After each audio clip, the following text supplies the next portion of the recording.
Talk about stress. Back in the first part of chapter 6 of Mark, we learned that Jesus was rejected by his hometown. So they had to leave. He sends out the disciples and they preach repentance, cast out demons, heal people. But Herod Antipas, who was the Roman ruler over Galilee, hears about this and he thinks, wait, I just had John beheaded. He was threatened by John. And now, has John come back from the dead? And now he's worried about Jesus. He's threatened by Jesus. So Jesus essentially has a bounty on his head. Disciples get together and are happy for a while, but then these crowds come in. And so many crowds, they don't even have time to eat.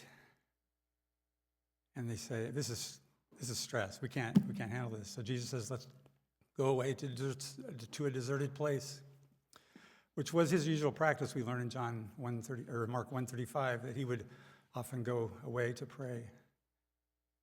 So they head out to a deserted place, and pretty soon it's no longer deserted. Crowds follow. More stress. What to do? Well, they have different responses. Jesus looks at the crowds and feels compassion. And the Greek word for that is splenizomai, which means literally tearing one's guts apart. It's pretty graphic. It's the deep compassion he felt. He saw that they were like sheep without a shepherd. This phrase is part of a prophetic tradition in the Hebrew Scriptures of criticism of Israel's leadership. And I'm going to read a couple of examples that Mark may be alluding to. One from Ezekiel 34. Should not shepherds feed the sheep? You eat the fat, you clothe yourselves with the wool, you slaughter the fatlings, but you do not feed the sheep. With force and harshness you have ruled them. So they were scattered and they became food for all the wild beasts. And Zechariah 11 says, woe to my worthless shepherd who deserts his flock. Those who buy them slay them and go unpunished. And those who sell them say, blessed be Yahweh, for I have become rich. And their own shepherds have no pity on them. These serve Mark as a criticism of the political economy of the time, where a ruling elite was in charge of everything and did not care for the people. Just one side note, the Gospels are full of indirect and direct references to the Hebrew Scriptures, and these are just two examples. So Jesus felt compassion. What about the disciples? Well, they responded as I probably would. Send these people away. We can't handle this. It would take 200 denarii. A denarii was one day laborer's wages. They immediately thought of a money economy. And you remember they went out 2 by 2 without money, without any possessions, to depend on the hospitality of others. So they're thinking, we can't afford this. How often have we maybe said that? We can't afford this. But Jesus is talking about a sharing economy. And he says to them, you give them something to eat. Can you think of a time when you had a person that you respected, that knew you and loved you, and asked you to do something hard, and said, I know you can do this?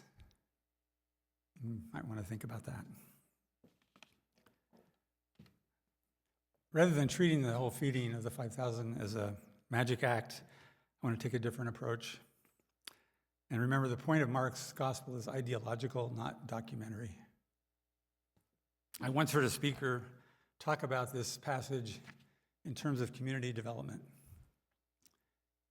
He worked with a poor neighborhood in Detroit. One of the first things he did was gather people and have them list all their resources. So that not only things they had, but the skills they had, whether they could fix bicycles or do taxes or babysit or whatever it was. So they started listing these resources. And pretty soon they had this huge list, and they had no idea that they had all this stuff, all these means of improving their community, and it drew them together as a community. I've seen this kind of thing at work in Circles of Hope, where I volunteer as an ally. Every circle seeks to help people get out of poverty and thrive. And the main tool for that is community. Every Tuesday at 5:30, there's a meal. It's free. Everyone's welcome. People eat together, talk together, get to know each other. Someone coming from the outside wouldn't necessarily know who was in poverty and who wasn't. There's no class differences there. And those in poverty are invited to a Getting Ahead class where they learn about the culture of poverty. And at the end of that, they can be paired with at least 2 allies for an 18-month period where the allies serve as friends, not saviors. And I've seen the transformation that happens with these people. And it's amazing. And I've felt transformed myself. Back to the story, Jesus has the crowd sit down in groups of 50 or 100. Not sure the significance of that, but I've read that if you get more than 100 people in a congregation, say, it's harder to get to know each other well. But that's kind of the limit. So that you can keep in touch with each other if you have that. So later, Jesus goes away to pray. Sounds like a pretty common practice for him. Then comes more stress. The disciples are out on the sea. A storm arises, and they're panicking. Jesus comes walking on the water, calms the storm, and they make it to shore. All is well. Later, it's back to healing the sick. Let's talk more about stress. One definition is it's a natural human response to a difficult situation that causes a state of mental tension or worry. On the screen, here are some warning signs. Crying spells, bursts of anger, difficulty eating, losing interest in daily activities, increasing physical distress of symptoms such as headaches or stomach pains, fatigue, feeling guilty or hopeless, avoiding family and friends. Stress is a universal experience, but talking about it may be a sign of privilege. People in poverty, for example, experience such a day-to-day uncertainty that it becomes a normal thing, and it's hard to recognize stress, the presence of stress, if you don't recognize the absence of stress. Certainly the term was not known in first century Palestine. They would use different words, maybe terrified or afraid, but the reality was still there.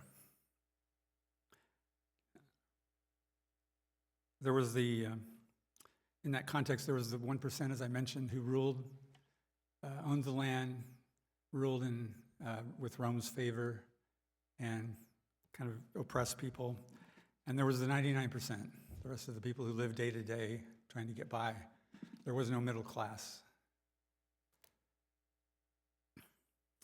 And this may help explain why Herod was so threatened by Jesus, because when Jesus healed, he didn't make class distinctions. He healed rich and poor, Gentile, Jew alike. How do we deal with stress? Next slide. Keep a daily routine, get plenty of sleep, eat healthy, exercise regularly, limit news consumption. Jesus might have added, feel compassion. But let's be real, we're not Jesus. We don't encounter the tremendous stresses he did and respond the way he did. But he modeled a way to get away to pray. He had limits as well. Maybe we can learn to care for ourselves in ways that allow us to show compassion to others. Stress is a part of the reality we live in. That reality also comes with opportunities for transformation.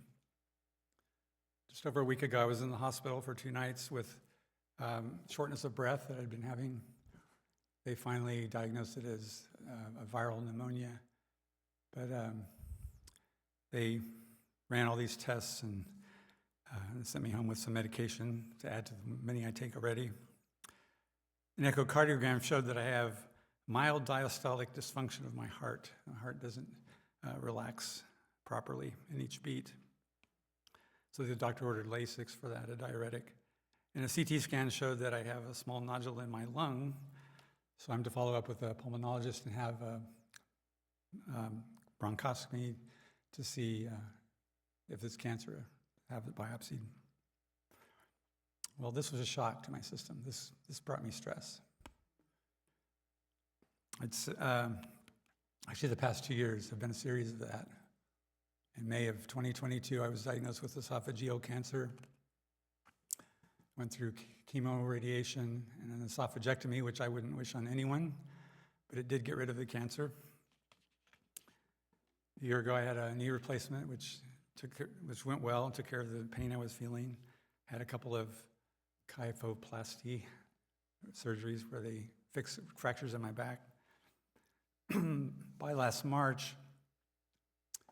March, I had lost over 40 pounds from my normal weight. I was eating as much as I could and wasn't gaining weight. I was losing weight, and I was really feeling down. I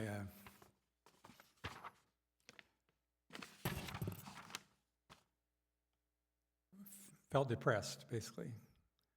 My PCP put me on anti-anxiety medication, which helped. I met with a dietitian who gave me some good advice about changing my diet, and I was able to start gaining weight again. So I gained about 20 pounds until this last week when that stopped for now.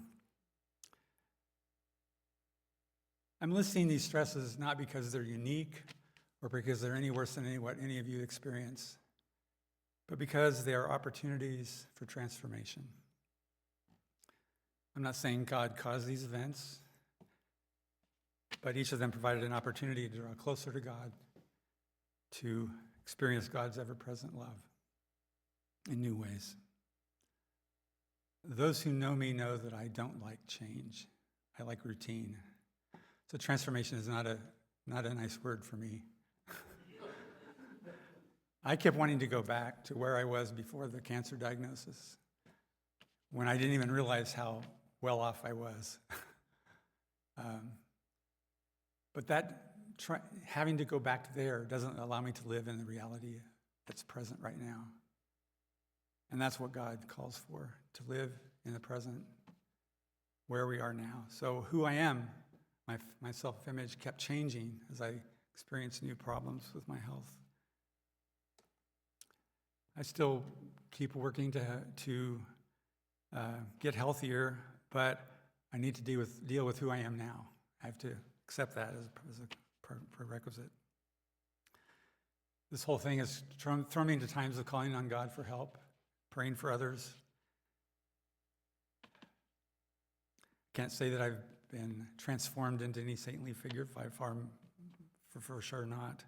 But the opportunity is there for transformation. So as long as I long for healing, I'll keep looking to Jesus, the healer, the healing spirit, and the loving parent to transform me. I want to close with a short reading from Ladder to the Light by Stephen Charleston. The ground of love. My sorrows are like seeds pressed deep into the dark earth of my soul. I do not deny them. I do not forget them, nor do I let them remain unchanged.